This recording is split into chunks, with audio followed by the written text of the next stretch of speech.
Kueweti, Andawa Yati, Wendat Endi, Wendaki Ndare. Askanonia Ishies, Askanonia Ies. Donc ce que je viens de vous dire, c'est bonjour à tous, mon nom est Andawa, je suis Wendat de Wendake. Askanonia Ishies, c'est Wendat, c'est pour dire comment ça va, sauf que nous, dans notre langue, on préfère dire est-ce que vous marchez en paix. Parce que si vous marchez en paix, ça veut dire que votre esprit, votre tête, votre corps, tout est en paix, donc tout va bien. Si vous marchez en paix, vous répondez Askanonia Ies, ce qui veut dire je marche en paix. Je suis guide animateur ici à Wendake, je travaille au Muséum Wendat depuis 2 ans maintenant. On reçoit plusieurs clientèles au travers le monde, donc le plus souvent c'est Europe, principalement Europe, notamment français, en Allemagne également, beaucoup d'Allemands. Ici on est dans la maison de Tsawanoui, une maison qui appartenait à Nicolas Vincent, elle a été bâtie en 1820. C'est Nicolas Vincent qui l'a fait bâtir, il est resté ici de 1820 à 1835. Donc comme on peut voir ici, on a par exemple le traité euro-britannique de 1760, version wampum. Donc c'est un wampum que Nicolas Vincent a présenté au roi d'Angleterre, George III, en 1825. Donc la musique chez les Wendat. Donc nous, premièrement, surtout moi, je joue du tambour. Mon oncle qui m'a appris. Donc premièrement, le chant, quand on va chanter, c'est pas nécessairement des paroles. C'est pas toujours des paroles, oui. Depuis, il y a eu des paroles qui sont arrivées dans quelques chansons. Il y a des chansons qui disent des paroles, qui expliquent des choses. Mais c'est surtout des chansons qui sont sacrées la plupart du temps. On a également des chansons sociales, donc des chants sociaux qui vont faire réunir des gens. C'est pas nécessairement des paroles. Comme j'aime bien l'expliquer, c'est on va danser avec nos cordes vocales et on va chanter avec notre cœur. Le tambour, le rythme du tambour, c'est tout simplement le son, c'est la vibration du cœur. Donc ça va aggraver le battement du cœur et le rythme va dépendre de la personne. Donc une personne qui est plus stressée, qui a un rythme un peu plus rapide de son battement de cœur, va jouer un peu plus rapidement. Une personne qui est un peu plus calme, qui a un rythme du cœur plus lent, il va jouer plus lentement du tambour. Et c'est ça qui fait la beauté du chant, c'est que ça va dépendre de chaque personne. Il n'y a pas une seule façon de jouer du tambour, il n'y a pas une seule façon de jouer une chanson.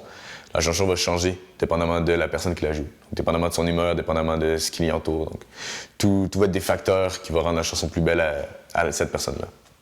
L'animiste aussi, c'est une chose très présente, qui a été très présente anciennement, mais qui encore aujourd'hui est très présente selon moi, de ce que je vois, dans ma famille surtout. Donc, premièrement, moi, depuis que je suis tout petit, mon oncle, il m'a appris l'animiste. Donc, il m'a appris à respecter. À chaque fois qu'on allait cueillir des plantes, il me disait de remercier le créateur. Au début, je savais pas trop ce que ça voulait dire.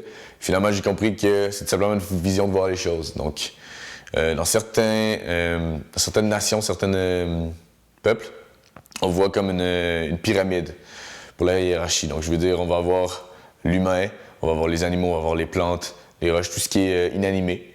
Et chez nous, chez l'animiste, ça va être plutôt un cercle. Donc, sur un cercle, il n'y a personne de plus haut que personne, personne de plus avancé que personne. Sur un cercle, c'est tout au même niveau. C'est le cercle de vie qu'on appelle, donc ça veut dire ça veut pas dire qu'on va pas couper d'arbres, qu'on va pas cueillir de plantes, qu'on va pas tuer de bêtes. Ça veut tout simplement dire qu'on va le faire avec respect. Donc si on coupe un arbre, c'est pour une raison. Et il va y avoir une prière qui va être faite, il va y avoir une cérémonie qui va être faite. Même chose pour les plantes, même chose pour la chasse. Donc si on va tuer un orignal, par exemple, on va avoir toute une cérémonie qui va être faite, donc on va faire de la fumigation de tabac dans ce temps-là. Il y a toujours un petit quelque chose qui va être fait, donc c'est tout simplement avoir un respect pour chaque chose, de remercier chaque chose et de tout prendre de la chose. Donc par exemple, un animal, on ne va pas uniquement prendre la fourrure pour la revendre ou prendre la nourriture seulement, tout va être utilisé. Donc la fourrure, la viande, les os pour des objets, que ce soit pour des ceintures, des colliers, des bijoux, n'importe quoi également, tout ce qui ne se mange pas dans les champs, ça va les aider.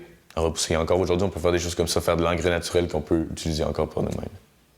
Quand on parle de tradition, de culture Wendat, on parle souvent souvent les gens, ce qui leur vient en tête, c'est l'âge de pierre. Donc revenir en arrière, les maisons en bois, donc tout ça, ce mode de vie-là. Mais ce qui fait de nous une tradition, de garder une tradition, c'est pas nécessairement ça. C'est aussi d'évoluer. Donc par exemple, on a des traditionnalistes ici sur la communauté qui se rejoignent dans une maison longue, qu'on appelle. Maison longue, ça veut pas nécessairement dire une maison en bois avec une palissade autour en écorce. C'est pas nécessairement ça. Donc la maison longue est moderne. C'est une maison moderne qui est faite en longueur, donc comme une maison traditionnelle. Comme les maisons qu'on avait anciennement, c'est seulement qu'elle est moderne. C'est exactement la même chose qui va se passer. Il va y avoir des cérémonies à l'intérieur, toutes sortes de choses qui est dans la tradition. Également, pour moi, donc j'ai un véhicule, j'ai une maison, donc j'ai toutes des choses modernes, mais ça ne m'empêche pas de pratiquer ma mes traditions. Donc je veux dire, dans mon véhicule, j'ai du foin d'odeur qui va me protéger si jamais pour aucun accident. Donc ça, c'est une foin d'odeur, c'est une plante de protection que je garde avec moi. J'ai une pochette de protection également dans mon véhicule. Donc toutes sortes de choses qui vont me protéger, qui sont tout simplement me présenter mes traditions, juste les garder avec moi. Un tatouage. Donc, c'est des choses qu'on faisait déjà à l'époque, mais peut-être pas aussi précis, qu'on veut garder encore. Donc, c'est pas nécessairement garder à l'âge de pierre, mais les traditions, c'est aussi s'avancer, garder les racines, rester ancré, mais pouvoir évoluer également. Donc, l'utiliser. Parce qu'anciennement, si on aurait pu utiliser des objets modernes pour faire des maisons longues, on l'aurait fait. Sauf qu'on ne connaissait pas ces techniques-là. Donc, c'est simplement ce qui fait d'un peuple qui évolue, c'est que nous, on a toujours voulu s'adapter. C'est pour ça qu'on est encore là, parce qu'on a essayé de s'adapter, on a utilisé la modernité pour garder. Ça ne veut pas dire qu'on n'utilise plus nos traditions si on utilise la modernité. Premièrement, moi, mes grands-parents m'ont appris énormément de trucs sur la culture Wendat. Donc, ils m'ont appris beaucoup, comme je disais, le respect des plantes, tout ça. Ça a été mon oncle, ma grand-mère, mon grand-père, ma mère, mon père. Donc, ils m'ont appris énormément de choses comme ça. Et depuis peu, moi, je commence à apprendre la langue Wendat. Donc, je commence à apprendre beaucoup l'histoire. Et ce qui est intéressant, c'est que c'est moi qui apprends à ma grand-mère à parler Wendat. Donc, je lui donne des cours de langue, je lui donne des cours d'histoire, lui dire pourquoi, comment dire telle chose en Wendat, telle chose. Donc, je lui apprends beaucoup de choses. Et elle, pareil. Donc, on se donne vraiment des échanges de différentes générations. Ce qui est drôle, c'est que normalement, c'est elle qui m'apprend les choses et que là, je commence à lui apprendre des traditions. Parce que la langue Wendat, c'était une langue qui était... Donc, premièrement, la langue Wendat, c'était une langue qui a été parlée... c'était comme l'anglais avant. Donc, ici, avant même l'arrivée européenne, la langue Wendat, c'était la langue commerciale. Donc, toutes les nations parlaient Wendat pour pouvoir échanger. La langue Wendat est la langue Mohawk, Kanien'kehá:ka. Et ensuite, pendant, je dirais, vers les années 1915, on a commencé à perdre la langue qui a été endormie pendant 100 ans. Et depuis peu, on commence à la revoir dans les écoles, on commence à les enseigner. Il y a des dictionnaires qui se mettent à apparaître, que ce soit sur Internet ou des dictionnaires en papier. Donc, moi-même, j'en ai un dictionnaire en papier qui a été écrit par les Jésuites. Donc, c'est assez difficile parce que c'est écrit en Wendat et en vieux français. Donc là, je dois traduire du Wendat au vieux français au français. Donc on essaie d'apprendre ça et c'est justement avec ce dictionnaire-là que j'essaie d'apprendre la langue à ma grand-mère. Ici, sur la communauté, on a plusieurs clans. Quand je dis clan, je parle principalement de noms de famille. Donc, anciennement, les noms de famille, comme on a aujourd'hui, on a un prénom et un nom de famille. Anciennement, on n'avait pas ça. Anciennement, on avait notre prénom et notre clan. Donc, le clan, parce que c'était souvent des noms d'animaux. Anciennement, on en avait 14 clans dans la nation Wendat. Aujourd'hui, on en est seulement 4. Les 4 clans qu'on a aujourd'hui, on a le clan du loup, le clan du chevreuil, le clan de l'ours et le clan de la tortue. Pour chaque clan, on a un peu une qualité qu'on donne qui est liée à une histoire, qui est liée à un mythe et légende souvent. Par exemple, pour le clan de la tortue, ça va être tortue qui représente la terre, donc ça va être souvent l'histoire. Ça va être les gardiens du savoir, les tortues. On va voir les messagers. Les messagers, eux, ça va être les chevreuils, parce que les chevreuils, c'est l'animal le plus rapide de la forêt. Et encore une fois, on a une histoire qui est due à ça. Donc, le chevreuil qui va courir entre les villages pour aller donner les messages. Donc, ça, je parle encore une fois anciennement.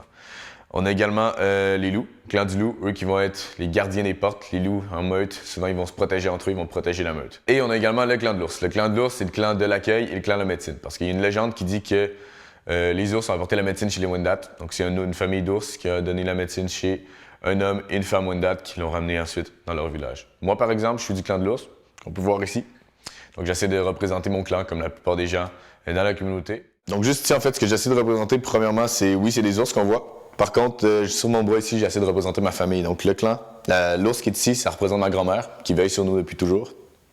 Ici, la rivière, parce que mon prénom, Andawa, veut dire rivière en Wendat. Et le reflet de l'ours dans la rivière, donc mon clan qui reflète avec mon nom. C'est un tout petit territoire pour une population de 4000 personnes ici, on est. Donc forcément, on manque de territoire. Il y a de la place disponible pour 1500 seulement sur la communauté. Il y a également une liste d'attente qui est en place. Donc on a une liste d'attente pour pouvoir se faire construire une maison. Sinon, on doit attendre d'acheter une maison qui est déjà construite ou de louer. On peut louer quand on veut, aucun problème, quand il y a des maisons disponibles, quand il y a des sous-sols disponibles souvent. Pour la liste d'attente, pour vous donner un exemple, moi présentement, je suis sur environ 1746 environ, sur la liste d'attente. Donc c'est vraiment une grande liste d'attente. On parle d'environ 8 à 10 ans, je pense, d'attente, de ce que les gens de ma famille ont vécu, de ce qu'eux ils ont attendu pour avoir une ici. Donc ça serait intéressant d'avoir des gros territoires, c'est ce qu'on essaie d'avoir. Je pense qu'on devrait apprendre à mieux se connaître les deux cultures, que ce soit pour les Premières Nations que pour les Allochtones, parce que oui, s'il y a eu des conflits anciennement, c'est parce qu'on se connaissait pas. C'est parce qu'il y avait des conflits au niveau de quelque chose que toi tu penses ça et moi je pense ça, donc ça fait un conflit. Si on apprend à connaître les deux cultures, je pense que ça réglerait peut-être pas l'entièreté des conflits, mais une bonne partie. Un bon 90% selon moi, 99 peut-être. Donc juste de connaître les deux cultures, de pourquoi toi tu fais ça, pourquoi moi je fais telle affaire. Donc juste de se comprendre, juste de s'asseoir, se parler, prendre un café, un petit quelque chose, juste de parler, de transmettre les cultures, de s'échanger. Donc venez voir ce qu'on fait, on va venir voir ce que vous faites. Juste échanger les cultures, un intertribal, de faire un intertribal entre les deux cultures.